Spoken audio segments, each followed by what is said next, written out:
یہ آج کا جو موضوع چنا گیا، اس موضوع کو اگر ہم دیکھتے ہیں تو 3 حصوں میں تقسیم کر کے ہم بات کریں گے۔ ماہ شعبان کی فضیلت، ماہ شعبان کی عبادت،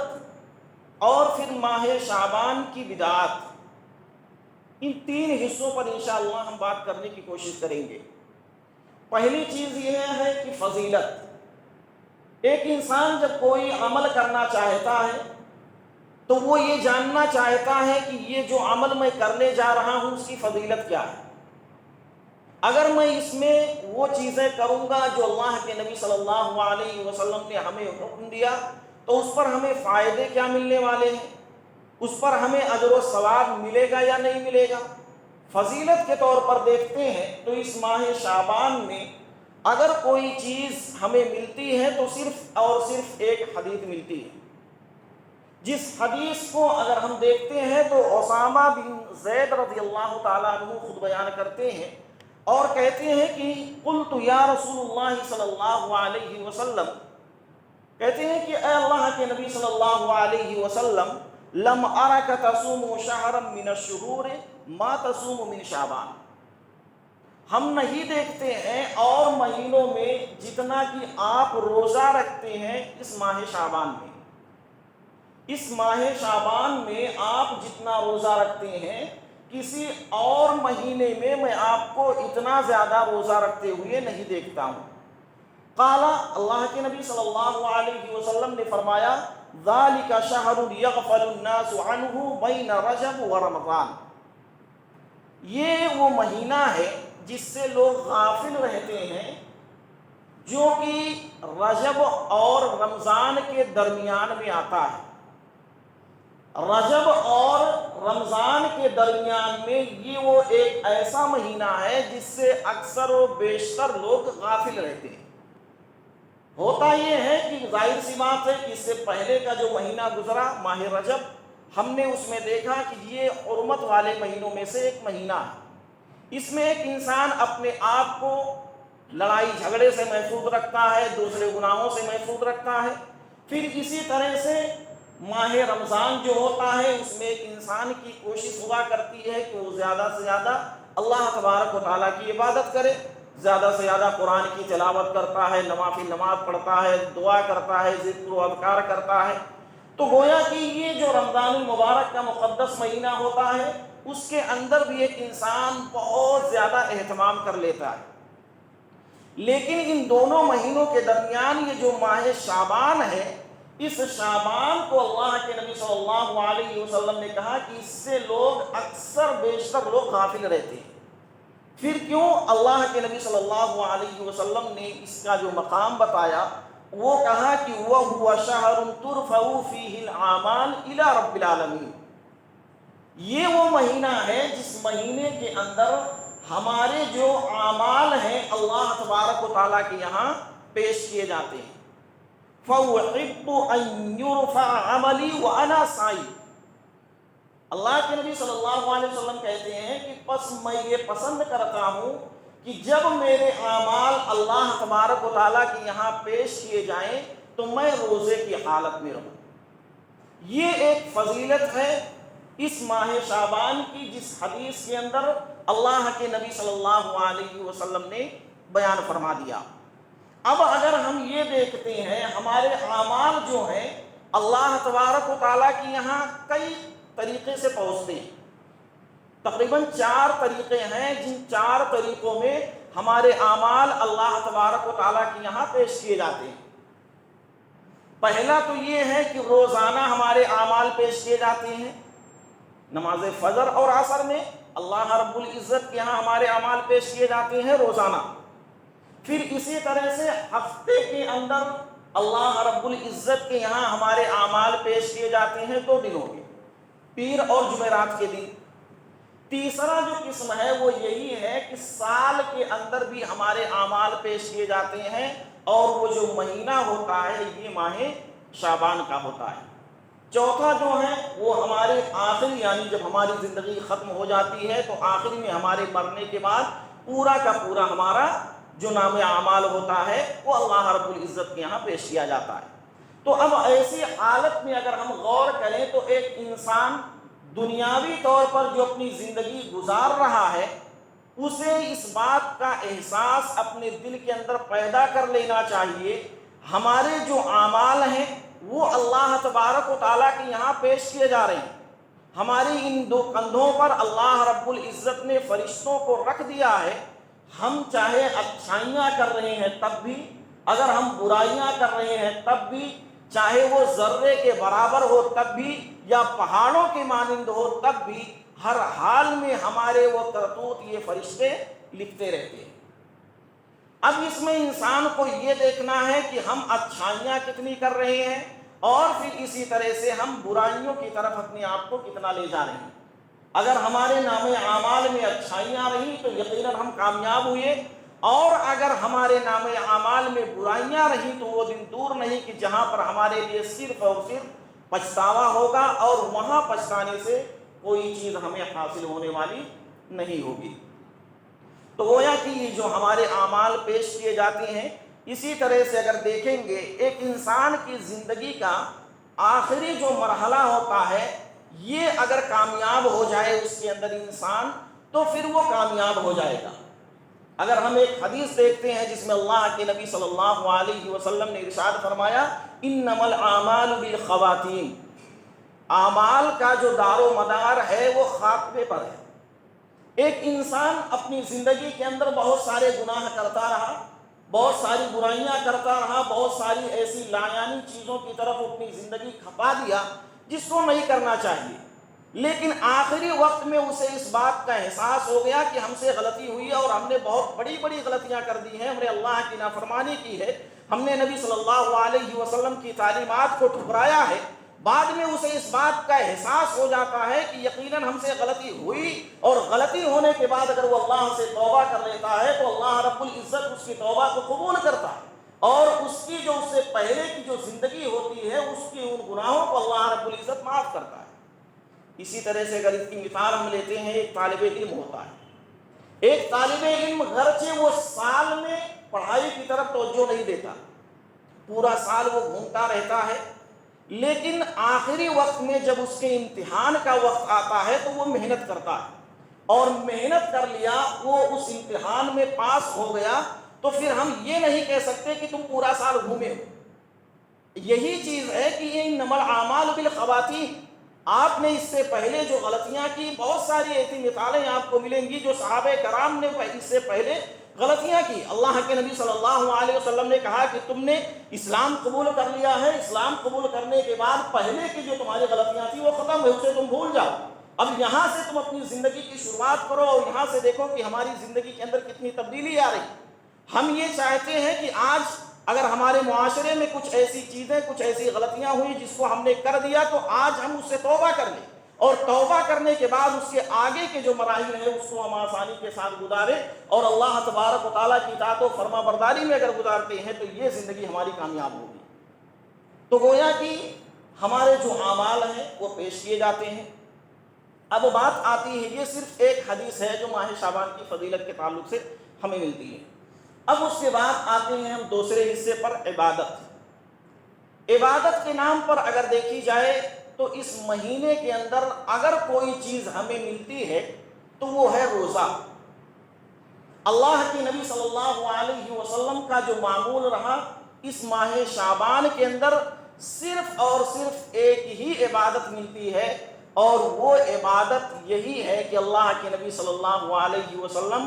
زیادہ سے زیادہ نفلی روزے رکھا کرتے تھے. حضرت عائشہ رضی اللہ تعالیٰ عنہ بیان کرتی ہیں کہ لم یکن النبی صلی اللہ علیہ وسلم یصوم شہرا اکثر من شعبان فإنہ کان یصوم کلہ. گویا کہ حضرت عائشہ رضی اللہ تعالیٰ عنہ کہتی ہیں کہ ہم نے نبی صلی اللہ علیہ وسلم کو دیکھا ماہ شعبان میں اکثر روزے آپ رکھا کرتے تھے، اور اسی طرح سے کان یصوم شعبان کلہ، گویا کہ آپ پورے روزے رکھتے تھے. یہاں پورے سے جو معنی مراد ہے وہ اکثر ہے، اس کے بعد کی کچھ حدیثیں آئیں گی. تو اللہ کے نبی صلی اللہ علیہ وسلم کا ایک معمول رہا کرتا تھا کہ جب ماہ شعبان آتا تو اس ماہ شعبان کے اندر زیادہ سے زیادہ کوشش یہ ہوا کرتی تھی جس میں آپ نفلی روزے رکھا کرتے تھے۔ حضرت ام سلمہ رضی اللہ تعالیٰ عنہ کہتی ہیں کہ سألت عن عائشہ رضی اللہ عنہا، ہم نے حضرت عائشہ رضی اللہ تعالیٰ عنہ سے سوال کیا عن صیام رسول اللہ صلی اللہ علیہ وسلم، نبی صلی اللہ علیہ وسلم کے روزوں کے تعلق سے، تو وہ بیان کرتی ہیں فقالت کان یصوم حتی نقول قد صام۔ حضرت عائشہ رضی اللہ تعالیٰ عنہ کہتی ہیں جب اللہ کے نبی صلی اللہ علیہ وسلم روزہ رکھنا شروع کر دیتے تھے تو ہمیں یہ گمان ہوتا تھا کہ آپ صرف روزے ہی روزے رکھیں گے، اور پھر اس کے آگے کہتی ہیں کہ وَيُفْطِرُ حَتَّى نَقُولُ قَدْ أَفْطَرَ، اور جب اللہ کے نبی صلی اللہ علیہ وسلم افطار کر لیتے یعنی روزہ چھوڑ دیتے تو مجھے ایسا محسوس ہوتا تھا کہ اب آپ روزہ ہی نہیں رکھیں گے۔ وَلَمْ أَرَاهُ صَائِمًا مِّن شَهْرٍ قَطُّ، ہم نے کبھی یہ چیز نہیں دیکھی کہ اللہ کے نبی صلی اللہ علیہ وسلم نے پورے مہینے کا روزہ رکھا ہو اکثر من صیامہ من شعبان، شعبان کے علاوہ کسی اور مہینے میں ہم نے پورے مہینے کا روزہ رکھتے ہوئے یہ نہیں دیکھا۔ یہ کون کہہ رہی ہیں؟ حضرت عائشہ رضی اللہ تعالی عنہا جو آپ کی بیوی ہیں۔ اسی طرح سے کہتی ہیں کہ کلہ کان یصوم شعبان الا قلیلا، اللہ کے نبی صلی اللہ علیہ وسلم اس مہینے کا پورا روزہ رکھتے مگر کم ہی۔ مطلب یہ ہوتا ہے کہ پورے کے پورا نہیں بلکہ کچھ روزوں کو چھوڑ کر، بلکہ ساری جو روزے ہوا کرتے تھے وہ اللہ کے نبی صلی اللہ علیہ وسلم رکھتے تھے۔ اسی طرح سے ام سلمہ رضی اللہ تعالیٰ عنہ خود روایت کرتی ہیں اور کہتی ہیں کہ ما رأیت النبی صلی اللہ علیہ وسلم یصوم شہرین متتابعین الا شعبان و رمضان، ہم نے کبھی نہیں دیکھا کہ اللہ کے نبی صلی اللہ علیہ وسلم نے 2 مہینوں کا روزہ لگاتار رکھا ہو سوائے ماہ شعبان کے اور رمضان کے، جس سے ہمیں یہ معلوم ہوتا ہے کہ یہ ماہ شعبان کے جو روزے ہیں ان روزوں کی اہمیت ہے، خاص طور سے اللہ کے نبی صلی اللہ علیہ وسلم اس کا اہتمام کرتے تھے۔ یہ جائے کہ یہ جو روزے ہیں یہ نفلی روزے، لیکن پھر بھی اللہ کے نبی صلی اللہ علیہ وسلم کا یہ معمول رہا ہے۔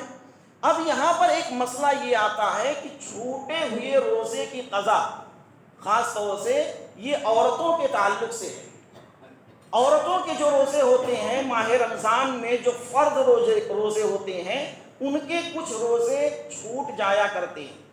حضرت عائشہ رضی اللہ تعالیٰ عنہ بیان کرتی ہیں کان یکون علی الصوم من رمضان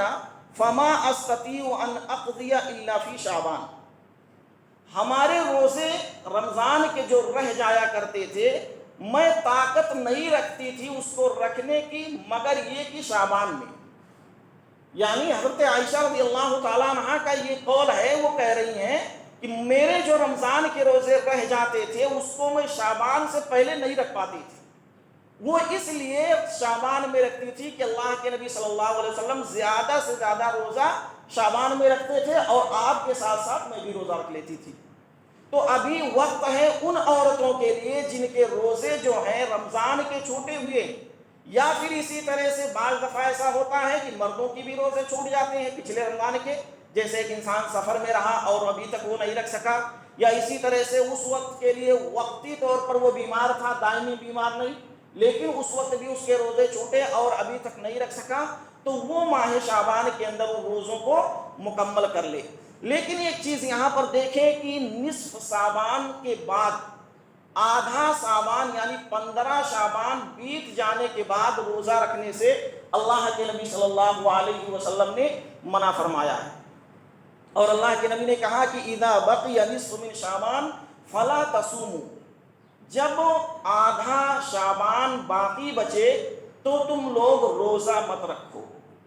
اس کی وجہ یہ رہی ہے، اور اس حدیث کا مفہوم اگر ہم یہ دیکھتے ہیں تو ظاہر طور پر ہمیں یہ معلوم ہوتا ہے 15 شعبان کے بعد روزہ نہیں رکھنا، لیکن اس میں اصل جو حکم ہے ان لوگوں کے لیے جن کا کوئی معمول نہیں رہا، جو لوگ اس سے پہلے اور مہینوں میں روزہ نہیں رکھتے تھے اور ان کو یہ لاحق ہوتا ہے کہ بھائی اب ہم 15 شعبان کے بعد روزہ رکھنا شروع کریں گے، ان کے لیے منع کیا گیا۔ حکمت کیا بتلائی گئی حکمت یہ ہے کہ ظاہر سی بات ہے کہ اگر آپ کا معمول نہیں ہے روزہ رکھنے کا اور مہینوں کی طرح،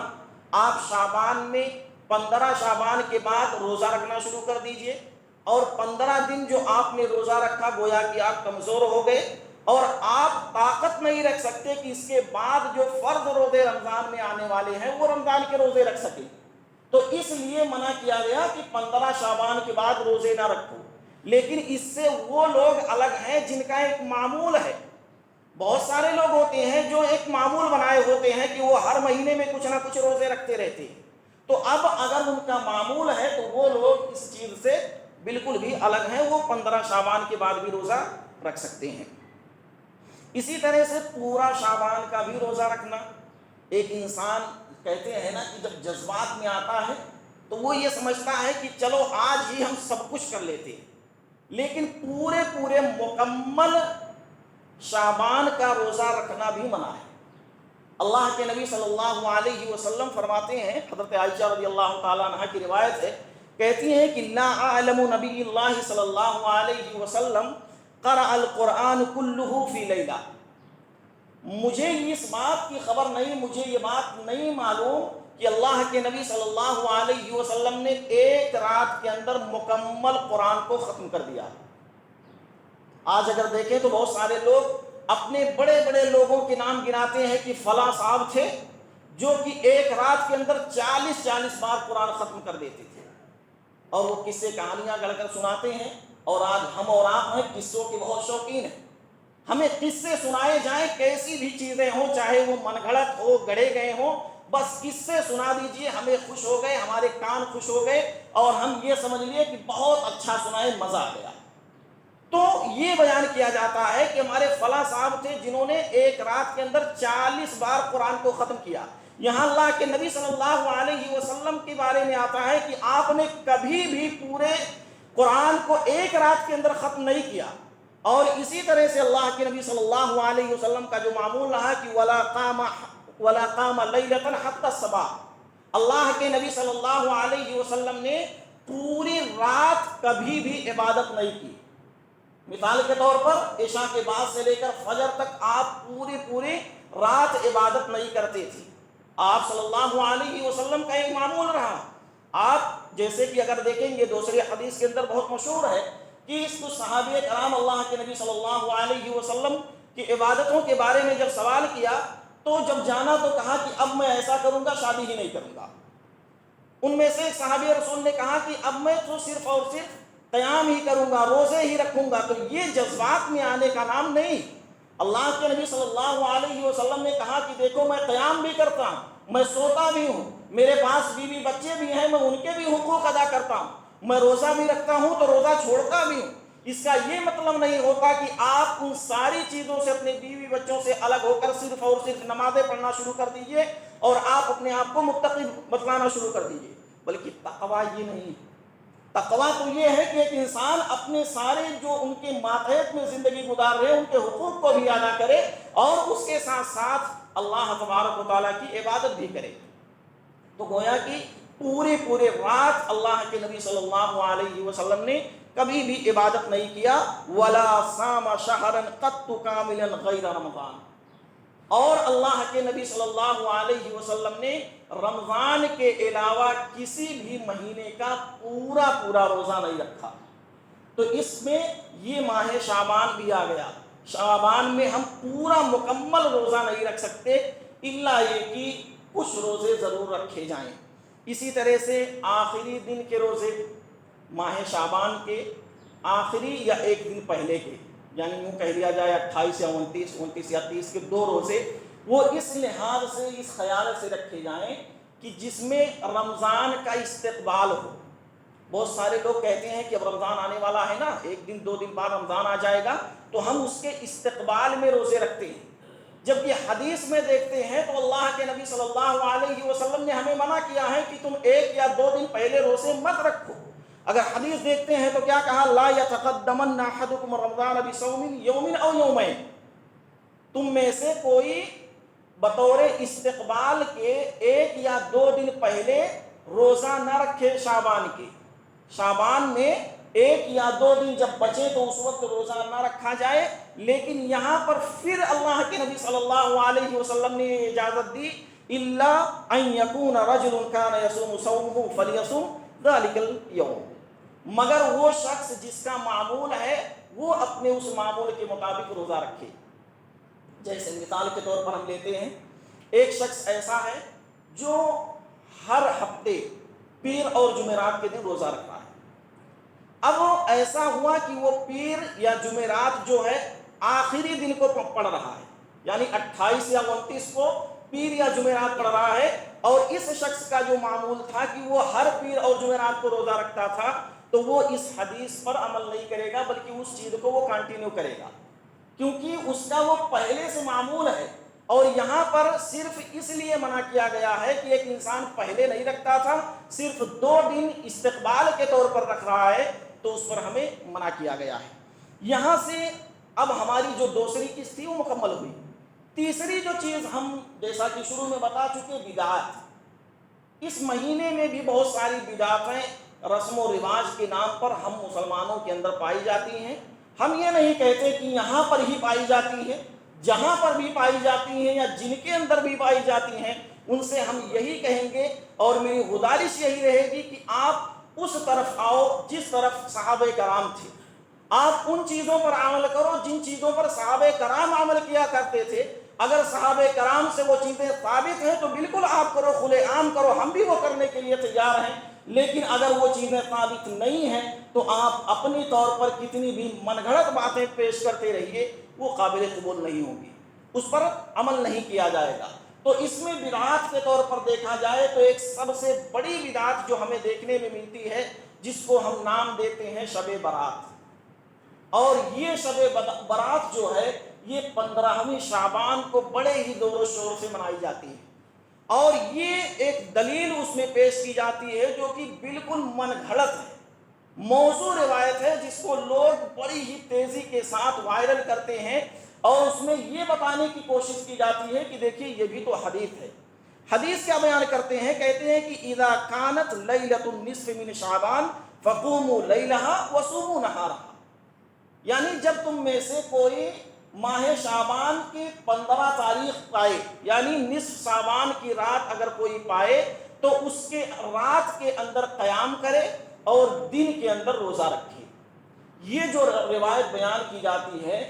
اس کے سند پر تو باقی چھوڑیے، اس پر محدثین نے کہا ہے کہ یہ جو موضوع حدیث ہے یہ لوگوں نے گڑھ لیا ہے اور اس کو نبی صلی اللہ علیہ وسلم کی طرف منسوب کر دیے ہیں کہ ہاں یہ ایسی حدیث ہے۔ تو گویا کہ شب برات جسے ہم کہتے ہیں، جس کی فضیلت لوگ بیان کرتے ہیں، اس طرح کی کوئی چیز ہمیں نہیں ملتی۔ اسی میں سے ایک اور چیز پیش ہوتی ہے، قبرستان کی زیارت، اس پر بھی لوگوں نے بیان کیا، باتیں کہیں اور کی رہیں اور ان چیزوں کو کہیں اور پر لا کر فٹ کیا، اور یہ بتلانا مقصود سمجھا کہ اس سے بھی ہمیں حدیث ملتی ہے۔ قبروں کی زیارت کے تعلق سے حضرت عائشہ رضی اللہ تعالیٰ عنہ کی ایک روایت ہے جو کہ بات صحیح ہے، حدیث جو ہے وہ حدیث بھی صحیح ہے، لیکن بات ہے کہیں اور کی اور اس کو کہیں اور پر لا کر پیش کر رہی ہے۔ واقعہ کچھ یوں ہوتا ہے کہ حضرت عائشہ رضی اللہ تعالیٰ عنہ ایک رات اللہ کے نبی صلی اللہ علیہ وسلم کی باری آپ کے گھر پر تھی، آپ سوئی ہوئی تھی، اور اللہ کے نبی صلی اللہ علیہ وسلم رات ہی کے اندر آپ اٹھتے ہیں، دروازے کو کھولتے ہیں اور آپ بقیع قبرستان کو جاتے ہیں۔ حضرت عائشہ رضی اللہ تعالیٰ عنہ کہتی ہیں کہ مجھے اس بات کا خدشہ ہوا کہ اللہ کے نبی صلی اللہ علیہ وسلم باری آج میری ہے، کہیں دوسری بیویوں کے پاس تو نہیں گئے ہیں، یہ سوچ کر میں بھی گھر سے نکلی اور جا کر دیکھا تو آپ بقیع قبرستان میں موجود تھے۔ وہاں پر جب ہم نے دیکھا تو وہاں پر بات جو کہی جا رہی ہے کہ اس وقت اللہ کے نبی صلی اللہ علیہ وسلم کو یہ حکم دیا گیا کہ آپ لوگوں کے لیے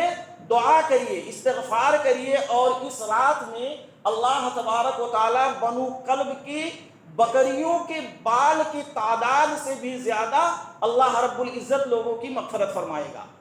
یہ جو ٹکڑا ہے یہ نہیں ہے، یہ بات تو ثابت ہے کہ اللہ کے نبی صلی اللہ علیہ وسلم بقیع الغرقد میں گئے، لیکن یہ چیز جو آخری بات لا کر اس میں پیش کر دی گئی وہ چیز اس میں نہیں ہے، اور یہ چیز جس حدیث کے اندر ہے اس حدیث پر علماء کہتے ہیں کہ یہ بھی ضعیف ہے۔ تو اس کے بعد جب حضرت عائشہ رضی اللہ تعالیٰ عنہ واپس آتی ہیں دوڑتے ہوئے اور اللہ کے نبی جب کمرے میں حاضر ہوتے ہیں تو بیان کیا جاتا ہے کہ حضرت عائشہ رضی اللہ تعالیٰ عنہ دوڑتے ہوئے آئی تھی، اس وجہ سے ان کی سانسیں جو تھی وہ تیز تیز چل رہی تھی۔ ظاہر سی بات ہے کہ انسان اگر دوڑ کر چلتا ہے تو اس کی سانسوں کی رفتار جو ہے تھوڑی بڑھ جاتی ہے۔ اللہ کے نبی صلی اللہ علیہ وسلم نے پوچھا کہ عائشہ کیا ماجرا ہے؟ حضرت عائشہ رضی اللہ تعالیٰ عنہ نے پوری باتیں بتا دی کہ اللہ کے نبی ہمیں ایسا لگا، گمان ہوا کہ باری آج میری ہے اور آپ کہیں اور کسی دوسری بیوی کے گھر پر گئے ہیں، اس لیے میں نکلی تھی۔ اللہ کے نبی صلی اللہ علیہ وسلم نے کہا کہ عائشہ تمہیں کیا لگتا ہے، تمہیں کیا لگتا ہے کہ اللہ کے نبی تمہارے ساتھ ظلم کریں گے؟ اللہ کے نبی صلی اللہ علیہ وسلم تمہارے ساتھ خیانت کریں گے؟ باری تمہاری ہے تو دوسرے کے گھر پر جائیں گے؟ ہرگز ایسا نہیں ہے۔ تو یہ روایت لوگ پیش کرتے ہیں۔ اسی طرح سے اگر دیکھا جائے تو اس کے اندر آتش بازی بہت عام ہوتی ہے۔ شب قدر جو شب برات جو ہوتی ہے اس کے اندر لوگ بڑے ہی جوش اور خروش میں رہتے ہیں اور ان کا یہ بات بتلانا مقصود ہوتا ہے کہ آج بڑی خوشی کا دن ہے، پٹاخے پھوڑے جاتے ہیں، گھروں کو سجایا جاتا ہے، قبرستان کو سجایا جاتا ہے، قبروں کی زیارت کے لیے پورے گھر کے لوگ چلے جاتے ہیں۔ اس رات میں اگر آپ دیکھیے جہاں پر یہ چیزیں ہوتی ہیں گھروں میں کوئی ایک نہیں ملے گا، قبرستان پر ایسا لگے گا کہ میلہ لگا ہوا۔ قبرستان کی جو زیارت کے بارے میں اللہ کے نبی صلی اللہ علیہ وسلم نے کہا وہ یہ نہیں کہا کہ تم اس قبرستان کو جا کر پہلے ڈینٹنگ پینٹنگ کرو اور پھر اس کے بعد اس میں لائٹیں لگاؤ، اس کو بہت روشن کرو، اس کے بعد جا کر تم وہاں زیارت کرو۔ ایسی کوئی چیز ہمیں نہیں ملتی۔ زیارت اللہ کے نبی صلی اللہ علیہ وسلم نے ہمیں حکم دیا اور یہ چیز ہم کبھی بھی کر سکتے ہیں، لیکن صرف 15 شعبان کو اگر کر رہے ہیں تو یہ چیز صحیح نہیں۔ اسی طرح سے اگر دیکھیں گے مخصوص قسم کا پکوان پکانا، مخصوص قسم کا، اور ان کا وہ عقیدہ ہوتا ہے کہ اس رات کے اندر ہمارے بڑوں کی جو روحیں جن کا انتقال ہو چکا ان کی روحیں واپس ہمارے گھروں کو آتی ہیں، نعوذ باللہ، اور اس طرح کے ان کے عقیدے رکھتے ہیں اور اس وجہ سے اس طرح کے پکوان بنائے جاتے ہیں تاکہ میرے مرنے والے جو تھے جو انہیں پسند تھا وہ چیزیں ان کے لیے بنائی جاتی ہیں اور اسے رکھا جاتا ہے۔ اور حد تو یہ ہے کہ ایک انسان اگر شرابی ہے، اسی طرح سے نشیڑی ہے، اگر وہ پان کھاتا تھا، گٹکا، سگریٹ پیتا تھا، وہ چیزیں بھی اس کے لیے رکھی جاتی تھی کہ ہمارے مرنے والے یہ کھاتے تھے، وہ چیزیں بھی رکھ دی جائیں۔ آپ کیسے یہ تصور کر سکتے ہیں کہ ایک انسان جس کا انتقال ہو چکا اس کی روحیں دوبارہ آپ کے گھروں کو آتی ہیں؟ اور اس میں ایک اور روایت لوگ بیان کرتے ہیں کہ اس میں ایک خاص قسم کا حلوہ بنایا جائے، اور اس میں دلیل کیا دیتے ہیں کہ اللہ کے نبی صلی اللہ علیہ وسلم کی دانت جو ہے وہ جنگ میں شہید کیے گئے تھے، اس وجہ سے آپ نے حلوہ کھایا تھا تو ہم بھی پکا رہے ہیں، ہم بھی کھا رہے ہیں۔ ارے بھائی، اللہ کے نبی صلی اللہ علیہ وسلم کے دانت جو شہید ہوئے 1400 سال پہلے ہوئی اور آج آپ بنا کر وہ چیزیں کھا رہے ہیں۔ اور اسی طرح سے ان کا یہ کہنا ہوتا ہے کہ اگر ہماری روحیں جو ہیں واپس آتی ہیں ان کے بڑوں کی، تو اگر ہم نے اپنے گھروں میں حلوہ نام کی چیز نہیں پکائی تو ان کی روحیں ہمارے گھروں کی دیواروں کو چاٹ کر چلی جاتی ہیں۔ ایسی لایانی چیزیں عقل ہماری گوارا نہیں کرتی، ہم سن نہیں سکتے کہ ایسی بھی چیزیں ہوتی ہیں، لیکن پھر بھی لوگ کہتے ہیں، جبکہ اس کے بارے میں اللہ رب العزت نے قرآن کریم کے اندر صاف طور پر یہ بیان کر دیا، کلا انہا قائلھا ہوا، کلا انہا کلمۃ ہوا قائلھا، ہرگز نہیں، بلکہ یہ سارے لوگ جو چیزیں بک رہے ہیں وہ بالکل فضول ہیں۔ اللہ نے جس کو انتقال کیا، جن کی روح نکل گئی، وہ عالم برزخ میں چلے گئے، ان کا معاملہ ختم ہے، ان کو دوبارہ نہیں بھیجا جائے گا۔ اور یہاں ہمارا یہ تصور ہے کہ ان کی روحیں واپس آتی ہیں۔ اسی طرح سے اگر دیکھیں تو حضرت عائشہ رضی اللہ تعالیٰ عنہ کی ایک اور روایت پیش کی جاتی ہے اور اس میں یہ بیان کیا جاتا ہے کہ حضرت عائشہ رضی اللہ تعالیٰ عنہ کہتی ہیں کہ ان اللہ تعالی ینزل لیلۃ النصف من شعبان، اللہ تعالیٰ شعبان کی آخری رات یعنی 15 شعبان کی رات کو اللہ تعالیٰ آسمائے دنیا پر نازل ہوتا ہے، اور اس رات میں اللہ تبارک و تعالیٰ تمام لوگوں کی مغفرت فرماتا ہے، جس طرح سے بنو کلب کی بکریوں کی بال جو ہوتے ہیں اس تعداد سے بھی زیادہ اللہ رب العزت لوگوں کی مغفرت فرماتا۔ یہ حدیث ہے، اس حدیث کا ٹکڑا وہاں پر لے جا کر پیش کر دیا گیا اور اس حدیث کے بارے میں محدثین جو بیان کرتے ہیں کہ یہ حدیث ضعیف ہے۔ تو اس سے ہمیں یہ معلوم ہوتا ہے، مثال کے طور پر ایک اور چیز کی جاتی ہے جس کو بھی عبادت کے نام پر کرتے ہیں۔ اس سے پہلے جو ماہ رجب گزرا ہے اس کے اندر بھی صلاۃ العرفیہ نام کی چیز تھی، اور اس میں بھی وہی چیز ہمیں ملتی ہے۔ صلاۃ العرفیہ میں کیا کرتے ہیں لوگ، اس رات کے اندر 100 رکعت نماز پڑھتے ہیں، اور ہر رکعت میں سورہ فاتحہ کے بعد 10 بار سورہ اخلاص پڑھتے ہیں۔ اس طرح سے گویا کہ 1000 ہوا، یعنی 100 کو اگر 10 میں اگر ہم اسے ضرب کرتے ہیں تو 1000 ہوگا، اور ان کا یہ ثابت کرنا ہوتا ہے کہ یہ صلاۃ العرفیہ یعنی ہزاری نماز ہے۔ اس طرح کی بہت ساری بدعات اور خرافات ہمارے معاشرے کے اندر پائی جاتی ہیں۔ جیسے اگر اور دوسری مثالیں لے لی جائیں تو اس رات کے اندر خاص طور سے سورہ یاسین کی تلاوت کرتے ہیں لوگ، خاص طور سے قرآن خوانی کروائی جاتی ہے اپنے مردوں کی طرف سے، یا اسی طرح سے مردوں کے نام پر اسی رات کے اندر وہ صدقہ و خیرات کرتے ہیں۔ اور اسی طرح سے اگر دیکھا جائے تو قبروں کو زیارت کے لیے تو جاتے ہیں لوگ، پھر اسی طرح سے حلوہ جو بناتے ہیں ان کا یہ تصور ہوتا ہے کہ ہماری روحیں ان کی جو ہے روحیں واپس آئیں گی۔ تو اس طرح کی بہت ساری بدعات اور خرافات ہمارے معاشرے کے اندر بھی رائج ہیں جو ہم مسلمان اپنے طور پر ایجاد کیے ہوئے ہیں۔ خلاصہ جو ہمارا نکلتا ہے وہ یہی نکلتا ہے کہ جو چیزیں ہمیں ثابت ملتی ہیں، جیسا کہ ہم نے شروع میں کہا کہ جو فضیلت ہمیں ملتی ہے وہ ہم کریں، جو عبادت ہمیں ملتی ہے اللہ کے نبی صلی اللہ علیہ وسلم نے عبادت کے طور پر کیا، روزے رکھیں، آپ بھی روزے رکھیے، لیکن جو بدعات کے طور پر ہمیں ملتی ہیں ان ساری بدعاتوں سے اپنے آپ کو بچا لیں۔ اسی میں ہم تمام انسانوں کے لیے خیر اور بھلائی ہے، اور اسی میں ہم تمام لوگوں کے لیے نجات ہے۔ آخر میں دعا کرتے ہیں کہ اللہ تبارک و تعالی ہم تمام لوگوں کو زیادہ سے زیادہ اچھے اعمال کرنے کی توفیق عطا فرما۔ اللہ رب العزت آج کے اس خطبہ جمعہ میں جتنی بھی باتیں ہم نے سنی ہیں ان تمام تر باتوں پر عمل کرنے کی توفیق عطا فرما۔ اللہ رب العزت بدعات و خرافات کے نام پر جتنی بھی رسم و رواج ہمارے معاشرے میں عام ہیں ان تمام تر رسم و رواج سے ہمیں بچنے کی توفیق عطا فرما۔ اللہ رب العزت وہ چیزیں جو قرآن و حدیث سے ثابت شدہ ہیں وہ ہمیں ملتی ہیں ان تمام تر باتوں پر عمل کرنے کی توفیق عطا فرما۔ اللہ رب العزت ہم تمام لوگوں کو زیادہ سے زیادہ نفلی روزے رکھنے کی توفیق عطا فرما۔ اللہ رب العزت ہمارے نوجوان بالخصوص ہمارے نوجوانوں کو 5 وقتہ نمازی بنا دے۔ اللہ رب العزت جب تک اس دنیا میں ہم زندہ رہیں